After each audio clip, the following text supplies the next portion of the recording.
Hello there. I'm Rob Martinez, State Historian of New Mexico. Let's talk New Mexico history. The Martinez Hacienda in Taos, New Mexico is a great example of a late colonial period estate in northern New Mexico.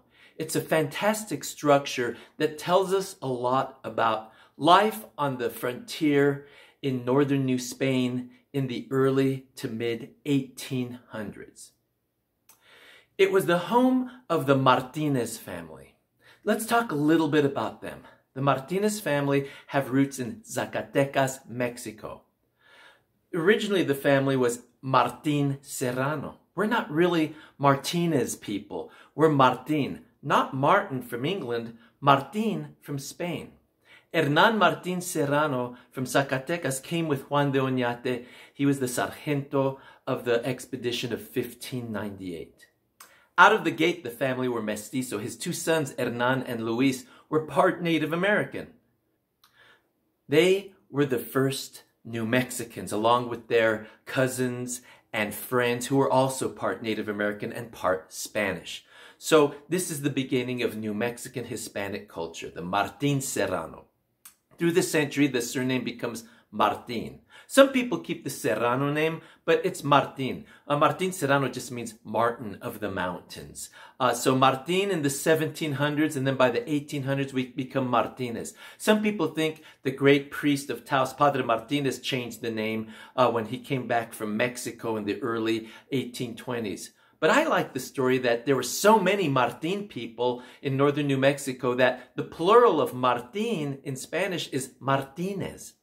Martinez, the actual surname from Spain, means es hijo de Martin, son of Martin, and that's a distinct surname. So let's go to Abiquiu, New Mexico in the late 1700s. In 1787, a man named Antonio Severino Martin married Maria del Carmen Santisteban.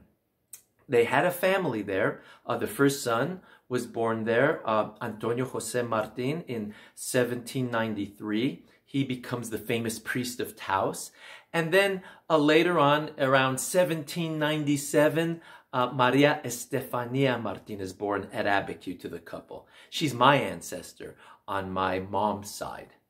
By 1804, Antonio Severino moves his family to Taos. He purchases land just to the south and west of Taos, and he starts to create an estate there. He builds a small home there, and he starts to purchase and accumulate land, power, and influence. So much so that over the years, he builds a really huge and impressive home there. It's what you can see now if you go to the Hacienda de los Martinez. It's a rectangular structure with two patios or placitas in the center. The word hacienda is a term that applies to palatial estates in Spain or Mexico or South America, wealthy palaces.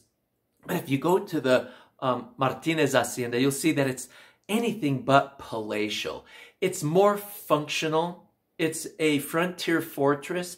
It's made of adobe, the mud and grass, sun-dried bricks that you can find in North Africa, Spain, and all over New Mexico. There are Puebloan elements in the architecture.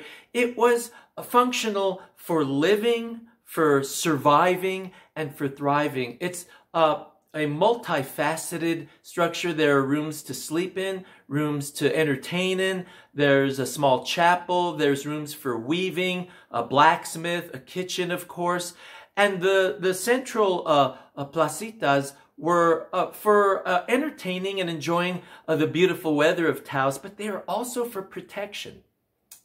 The outer walls of the hacienda or the home had no windows. This was to protect the people living there from vermin, from animals, insects, and from other humans who might attack. And when there were other humans attacking, people and animals would be brought into the patios and it was shut off, the whole structure, for protection. There may have been torreones, towers, at the corners of it, but there's nothing there now. But there probably were. These were towers that were as tall or a little taller than the home, so that someone could go up there and look around and view the horizon to see if there were enemies coming.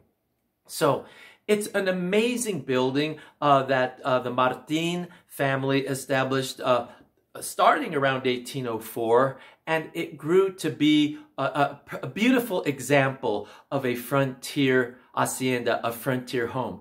A few years ago, I was at Mount Vernon, the old house of George Washington back east, and it's a beautiful structure. I remember thinking life was similar for people like Washington as it was for people like the Martin family. So let's take a road trip to Taos and take a look at the Martinez Hacienda.